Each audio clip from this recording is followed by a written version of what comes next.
Hello, and welcome to Check It Out, Comrade, an indie game podcast where every 2 weeks we bring you two indie games and tell you what we like about them. This week we're doing Lethal League and Lisa. I'm Nick Lauber. Not only did you not say your name, but you put the emphasis on a different word in the title. I know. I don't care. I mean, I don't care how you say it. You know, it's just like you should try a new one every episode. Okay, yeah, I'll just pronounce a different word. Check it out, comrade. Check it out. Anyway, who are you again? Gary Butterfield. Oh, right. Yeah. Okay. Yeah. And it's the L episode. Yeah. It's our famous lepisode, our annual lepisode. Annual episode. You know, we like to do themes here. Yep. Theme our episodes. This one, the real strong theme of the letter L. Yeah, the only thing that these two games have in common. So tell me what's about Lethal League. Yeah, the name that I have a hard time pronouncing for some reason. I have a hard time remembering the name Lethal League. It doesn't like the right name, off my head. Yeah, it's kind of Teflon-y, and it doesn't reflect the play at all. No, well, I mean, I guess it is a league and it is lethal, right? But it doesn't need to be that. Like, it doesn't actually describe what you're doing in the game. Well, league is kind of like, big league chew and stuff. It's all like it's kind of a baseball associated word, I guess. Yeah, and they should have called it Lethal League Chew, and then that's the poison gum from the makers of,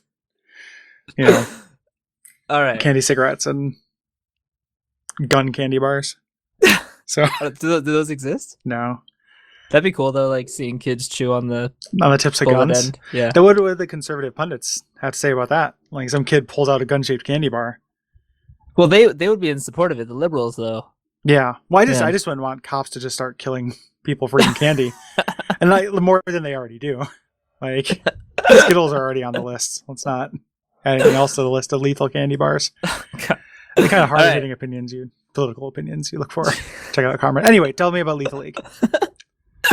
So Lethal League, it is a fighting game developed by a Dutch team called Team Reptile. Mm-hmm. It was released in August of 2014, and basically it's a fighting game, but with the interesting twist of you are not able to directly hit your opponent.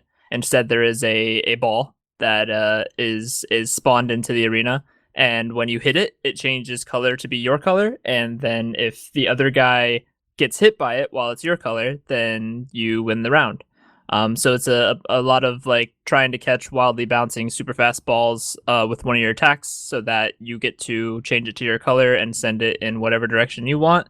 And it's super entertaining. It's like a violent racquetball. Yeah, like you're trying to hurt the other person while playing racquetball, but with a bunch of different. There are like some special moves, and the ball gets insanely fast. Ridiculously fast. Yep. And it's kind of like weird trivia. So this company that made it, Team Reptile. They also did Megabyte Punch, which was a game that I think we both liked the ideas of, but never ended up quite making it onto the show because it was, just kind of was like, I don't really have anything to say about this. This isn't done. Right. When that game was in super, super early access. And I looked at it again since, so I don't know what that's like nowadays. Yeah, but I'm curious too. But like one of the problems I had with Megabyte Punch was it felt like kind of too many systems stacked up on top of each other, and this is just one system, but they do it better. Like, it's done really well. Like, it is there's kind of a surprising depth to the mechanics, mostly through just being able to control the ball, because you can not just kind of hit it back and forth, but you can also, if you hit it and jump and hit it from a different angle, or if you bunt it, you can stop the momentum of the ball. Yeah, and like you said, every character has a special move that'll kind of give the ball its own like special momentum. Like I know for sure I was playing a lot of the ping pong paddle guy, and he does this real small lob, like, so it'll be heading in all sorts of straight directions. It'll just get this big curve on it and then just go back into its super rapid speed. And that's real hard to watch out for. Yeah, and it's the art style is really interesting too. Like that ping pong guy. Like, there's lots of people who would have a reason to be doing this, and some who wouldn't. There's like a ping pong guy and a baseball guy and stuff, and then some goofy characters. The aesthetic though takes a lot from Jet Grind Radio. Yeah, it's definitely a jet set for sure. Yeah, which is pretty cool. Like it like that's not an aesthetic that you see a lot, but it kind of has like an urban, like big flat colors, urban landscape. Yeah, so hyper stylized character designs. 80s techno future. Yeah, it's pretty fun. Yeah. It's pretty cool. Like, it is exclusively a head-to-head multiplayer game. Yeah, there's a challenge mode that puts you up against some AI bots, but they basically have no gamut. They're either entirely retarded or incredibly difficult and impossible to beat. Yeah. So single player is not the way to go, and there kind of isn't really the player base to keep. Like you can spend many minutes trying to find somebody to match up against. So it's like play with a friend. Like, play with a friend. Like, get it in a 2-pack or get it with somebody else and then play it. And it reminds me in that way of like Nidhogg. Yes. In that like it is like a real. I can imagine on the couch this just being a real like really satisfying party kind of I got next situation. That being very fun. It's super super well made. It's not my favorite kind of game. Like I don't do a lot of competitive head to head stuff. Right. I know that's more like that's more of your ballywick. Mm-hmm. But I do like for what it is, like it's really fun. Yeah. Like it's super fun and looks really good and everything controls in a really satisfying way. Like I like it a lot. Like it's really, really well done. Yeah, it's real clean. Like it's the fighting game mechanics to it too are super stripped down. Like you have lob attack, there's a special attack that you get if your meter's full. And basically it's just, if while you're in your attack animation, the ball is in a place to be hit, you hit the ball and send it in a direction. And if you whiff, now you're left open and you're probably going to get hit by the ball if it's coming near you at all. Right. So it's just super clean, really simple mechanics. It's great. So similar to Nidhogg, like rounds just go by really, really quick. Mm-hmm. It doesn't have that kind of like effort, no transition kind of flow of just coming back to life. Because I think, it's best 2 of 3. But things just, it is really fast and furious. Like it is something where, it is very lethal. And so you have to be very careful. And I can imagine if there was a bigger kind of community for it, the learning curve being pretty brutal. Yeah, I'm sure. I don't know. Like, I put a couple hours into this at best, but I bet you there's already a couple people out there who just know all the ins and outs of it and will completely wreck you the second you step into playing with them. Yeah, it seems like the kind of thing that would be, mastering this game would make you fairly insurmountable. Yeah, it's the easy to learn, difficult to master, perfect game mechanics. Yeah, which ends up being daunting to get into too. Like that's how you describe like you can describe like Counter-Strike or something like that too, which is like legendarily difficult for new players to get into a lot of the time. So like that's it's not a fault of the game. It's just like so anybody listening knows what they're getting into with it. Like if you're going to go on and do random online matchmaking, I can imagine kind of getting stomped. I think that this is probably best like amazing couch co-op, still fun multiplayer with buddies over the internet. Duckstream 2015. Watch us beat each other with baseballs. And you can do 4-player simultaneous. Like that's where it does a lot of the Smash Brothers kind of stuff. And that just becomes kind of fun chaos. Like it becomes less tactical and more mayhem. Yeah, more just nuts. So yeah, we'll definitely Duckstream 2015 play some Lethal League. Yeah, I agree. Mm-hmm. Yeah, I guess that's pretty much all there's to say about it. The music's cool. It's got a nice soundtrack to back up the art style. It matches pretty well. The characters are neat. Like Gary said, there's like a skateboarding robot who I'm a big fan of. Yeah, that guy. And an alligator for some reason. The angry little alligator, and then the weird Jack in the Box mascot. Yeah. Okay. It's not quite the Jack in the Box mascot, but it seems like he more or less is. Some kind of grinning, circle-headed freak guy. And most of it, they each have a special move. I didn't get far enough into it to know whether they had like different stats on top of that. Like if they it seemed like the alligator guy was a little bit slower, but I don't know if that was actually true. Right. Because I didn't play it back to back, and I wasn't totally sure. But yeah, same. I bet you there's tiny tweaks between them. Like people have longer, faster attack animations, which would leave them more or less open, but might trade off like move speed for it. Stuff like that. Yeah. Stuff like jump height, maybe. Yeah, and if that isn't a thing, it seems like it should be. Like the characters should differentiate from each other. But even if it is, it's simple enough to where even if they all do play the same, like I think it's fine. Right. If you think of it as just kind of a very complex version of like Pong or something like that. Like it is very direct. Like the thing I like about the game is how direct it is. Agreed. Yeah. So yeah, good game. If you like that kind of thing, I would definitely recommend it. Agreed. Mm-hmm. Our next game was actually brought to us by a listener. So I want to say a quick thanks to Trent. This is the kind of thing we would have covered anyway, but he was just like, hey, I'd like to hear what you guys think about this. Check out this game, Lisa. Lisa. So yeah, thank you, Trent. Yeah, super awesome. And like, yeah, I actually hadn't heard of it before he like said we should check it out. And then I just looked on the Steam page. I was like, that's totally something we should check out. And he was like, hey, add me on Steam. And he gave it to us. So that's awesome. Thank you, Trent, so much. Yeah, thanks, Trent. And then it's something that I started hearing about as soon as, because it's pretty new. After we received it from Trent, I started hearing about it. Yeah, more and more, because it's kind of getting a little bit of reputation.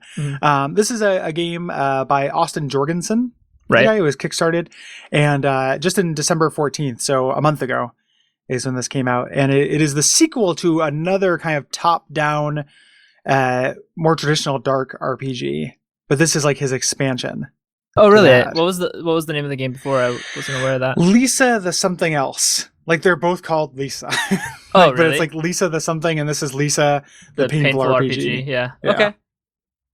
Yeah. So Lisa, like you said, it's an RPG. It's called the Painful RPG. It's done like platforming aspect instead of like, you know, your traditional top down Final Fantasy Earthbound style RPG. But doesn't have a ton of platforming mechanics. There are some. It does involve some platforming stuff, but mainly it's a RPG combat system, and it takes place in a post-apocalyptic setting where women have all but ceased to exist. Essentially, whatever caused this wreckage. I think they just call it the Flash or something of that sort. This event. Yeah. It also managed to wipe out the majority or the vast majority of women, and so everyone's basically aware that the species is doomed because there aren't any women around. And then beginning of the game takes place, you play this guy that I don't remember his name. Brad. Yeah, Brad like Strongbeard or something like that. Yeah. Armstrong and Brad in the beginning kind of goes through his abusive childhood, and he kind of gets through his shows that he's kind of a drug addict, and then he finds a baby girl just wandering around. And that's kind of the catalyst for the action, is in this world full of depraved, you know, post-apocalyptic perverts. Like the unit of currency in the world is porno magazines. Like it is, you know, there's a grungy grossness to it. You know, and because of his drug addiction, he actually loses this girl, and kind of goes on a quest to go find her. And that's, you know, kind of what the game, the premise of it. But there's a lot of stuff going on top of it. Yeah. So like one of the first things to talk about, is the Earthbound influence. Yes. Cause it is crazy influenced by Earthbound, from art style to music to a lot of tonal things, even though like Earthbound never quite gets that dark. Right. Even though Earthbound is surprisingly dark, but this is a lot darker. It's Earthbound for adults. Like the Earthbound, you know, has these dark themes, but set in a like childhood whimsy, which it, you know, is part of what makes it great. But this just ignores all that. It is like, my audience is adults, but let's go darker, and just expands upon that same level of darkness. Yeah, it is. So like, art style, like the character designs are all like really unique, and I mean that kind of literally. Like character designs don't really repeat. Yeah, which is kind of amazing. Like almost everything you fight in the game is a unique sprite. Yeah, and everything you encounter. And then the music has that kind of like discordant, you know, arrhythmic quality that the best Earthbound music had. So it's aesthetically, like, I think it's like a super awesome kind of package. And then mechanically, it does a little bit of that Earthboundness where there's just kind of, it's JRPG combat, but with weirdness in it. So you have like odd status effects, like being depressed or being in withdrawal, or being feeling weird. Right. You know, and then, you know, characters will do things like, very early on, the first companion you run into is the hint master who leaves the tutorial hints around. And in combat, he's useless. And he just throws himself at the bad guy and falls on top of him. Yeah. And then he can just kind of give you hints during combat mechanically. Right. So yeah, most of all of his abilities are just like giving the rest of your team little boosts because he's so useless otherwise. Yeah, he's garbage. And and every kind of the game is kind of like noteworthy also for having a lot of different companions. There are 30 different party members. That's you ridiculous. Can have in the game, which I didn't find, because the other thing that's really noteworthy about the game, and the kind of thing that bums me out a little bit, and it's the reason why I didn't end up completing it, even though there's so many things I like about it, is that it is balls hard. Yeah. And I understand, like, this is a harsh post-apocalyptic world. Like, everything needs to reinforce that. But, like, they do that in two ways. They do that through, or three ways, because they do it, like, aesthetically. But then they also do it through kind of choices. Like, this game has a lot of, like, hey, do, like, say, like, you can save it. And this happens multiple times. It's not a specific spoiler. Right. But, like, you can, by sleeping in the wrong space, you can wake up and one of your party members will be kidnapped. And to get them back, like, you have to lose your arm. Like, things like that, which has a mechanical effect because you are a martial artist. Right. And that kind of stuff, that's just a choice I like. But they made the combat brutally difficult. It's pretty damn hard. And I don't like that in a JRPG very much. It just like got discouraging. I got to the first kind of boss of the game, this character named Charmy. Yeah. And I couldn't get past him. It was too difficult for me. Well, I was just like annoyed and stopped playing. There's a mechanical aid for helping kill Charmy, though. I don't know if you're aware of that, but even so, like I got the mechanical aid. Wasn't aware that I would actually be needing this mechanical aid for this. Only grabbed 2 of them when I think you could grab more, and kind of barely scrapped by and actually made the fight with just the 2 damage aids that I needed. Me too, but I only got 1 of them. Oh geez, yeah. So like it just wasn't like it wasn't enough, and I just kind of ran out of time and patience for that. Like there's so many cool things that it does. Like I like so much about, and it's real. We didn't really mention this, but like it's funny too. Yeah, it's real goofy while at the same time being like immensely heartbreaking and weird. It balances them really well. Like I don't know. It's everyone's super depressed and in this fucked up situation, but everyone's also a horny dirtbag. Yeah. And like there's also gross mutated like weirdos, and it blends the two really well. There's like this drug in the game, and it's the drug your character's addicted to, and if you take too much of it, you kind of turn into this like boneless flesh monster thing. It's like really gross. Like you just like these people just kind of leaning on trees and detritus and just kind of draped over it like a tablecloth of skin. Like really gross. But it's in this cartoony art style, so like it's this weird, like I haven't played a game before that is like does this balance of gross and disturbing horror and humor exactly like this. I don't want to say like this well because I haven't completed the game. I don't know how well it does it in the end, but like this feels unique in that way. Yeah, I agree.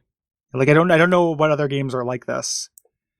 Did you get the companion who's the one who like tells the boring stories? Yeah, that guy's great. That guy's very funny. Yeah, that's a really funny thing because the prompt when you first meet him is like he's going to be that character that's in every RPG that tells you all the stuff that happened before the game. He's going to be that backstory. He's going to like tell you all the backstory.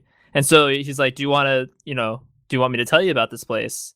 And you say yes, and then he just goes on these fucking dry ass ridiculous stories about his previous life before the apocalypse. He just keeps getting distracted. Talking about his ex-wife and stuff, and then and it plays the music as if he is telling you about the apocalypse. It's like mournful music. And then he tells you another story, and then you leave. Like you're like, oh, finally I get to leave. And then he cuts you off and finds you again, and then joins your party so he can tell you more later. It's good. It's very funny. Like it feels like it's got that thing where like almost everything you do is unique. Mm-hmm. To it doesn't feel like padded. There's no real way to grind. Like when I was having a hard time with Charmy, I was trying to grind, but because the monsters that you fight are so unique, you can't really do that. And because healing is so hard to do. Right. There's a couple spots where there are like random encounters. They're very specific, like set locations, so you know when it's going to happen. But getting hurt is such a big detriment because if you grind until your guys are almost dead and then go heal up, you might lose one of them just by sleeping. Or worse than that, lose some stats.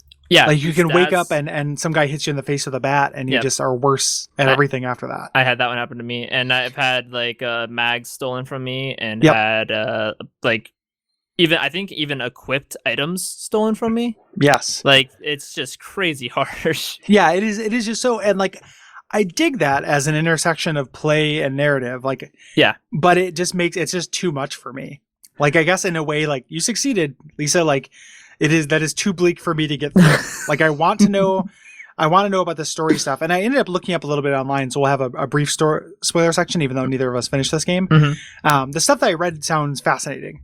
Like, it sounds super, super cool. And like, maybe I'll watch a Let's Play or read a Let's Play of it at some point. But I just, like, the combat is just not strong enough. Like, it so badly needs, the enemies need to have less HP, and it needs an auto battle really bad. Yeah, well, you know what else? Like, I think, this is also trying to play in its own, but I'm not sure it actually assists anything, is actual HP meters on the enemies. Oh, yeah. Because, like, you have no idea how long a battle's going to take when you get into it. And they take a long time. And like, they take forever, yeah. Items that bring your parties back from the dead are exceedingly rare. I've had 3. Yeah. Entirely. Like, they're super, super hard to find, and your other guys have almost no hit points, and like, the even as we mentioned, it's really hard even just to kind of heal up after a fight. Like, the first fight you get into with the kind of big gang of 5 guys, the area you get after that, there's nothing to heal you after that. Like, you get this fight that's going to wipe out a lot of your party members, or at least put you in dire straits, and then you go explore this other hostile area, and there's no reprieve between the two. There isn't until you clear the area, in fact, or almost clear the area. Like, you can find one of the doors does lead to a place that has a place to heal up, but you have to get through at least, I think, 2 or 3 other enemies if you explored in the correct order. If you didn't, you're going to fight 2 or 3 more on top of that. Right after a really major boss fight. Yeah. It's just like, it doesn't have those kind of concessions to player comfort that, like, and I know that's intentional, so I don't want to give it too much shit for that, but like, I like being comfortable as a player too. Right. So it's just a little bit frustrating, like, despite being really brilliant in a lot of ways. I do think right when you first meet Tutorial Ally Guy, that he gives you a choice, like a difficulty choice. Yes. Yeah, but I chose the easier difficulty choice. It's still really hard, though. Wow, I'm pretty sure I chose the normal one, so... No, I chose there's 2 of them. There's like normal and brutal, and I chose normal as well. I didn't choose the brutal one. I think I chose the harder one. I'm not sure. Okay. Like, whichever the default option was, which I think was the brutal one. Yeah, that could be. I can't remember exactly. I might be screwed. I just It's just, and like, you get a different ending if you do it that way. Like, there is a lot of narrative to unpack if you're up for the challenge. Right. But it just, like, and I'm not saying I'll never be up for the challenge, because I am really interested in it, but it just got discouraging, man. Yeah. No, I hear you. Yeah. But yeah, so I mean, I really enjoy the game. I think I'm gonna, chip away at it. It is longer than I thought it was gonna be, so I thought I was gonna be able to, like, sit down for a few hours and get through it. But that's my fault. There was some the thing that we use for Watch Out for Fireballs is a website called How Long to Beat, right? Which I use to kind of plan out all of my podcasting homework, and that has 2 people who have put in there, and they both put about 90 minutes on there, which made me think, like, oh, usually, like, I go a little bit slower for the show, so probably like 2 hours. I played for about 2 hours. I'm not, as I said, I just got up to Charmy and couldn't beat him. So that's some misleading information on How Long to Beat. Actually, I think on that site, the Lisa you look up is a different Lisa. It's like some RPG Maker game or something. Dang. Yeah. Damn that other Lisa. Because I looked that up. I wonder if it's the Lisa that is this Lisa. I wonder. Like the pre Lisa.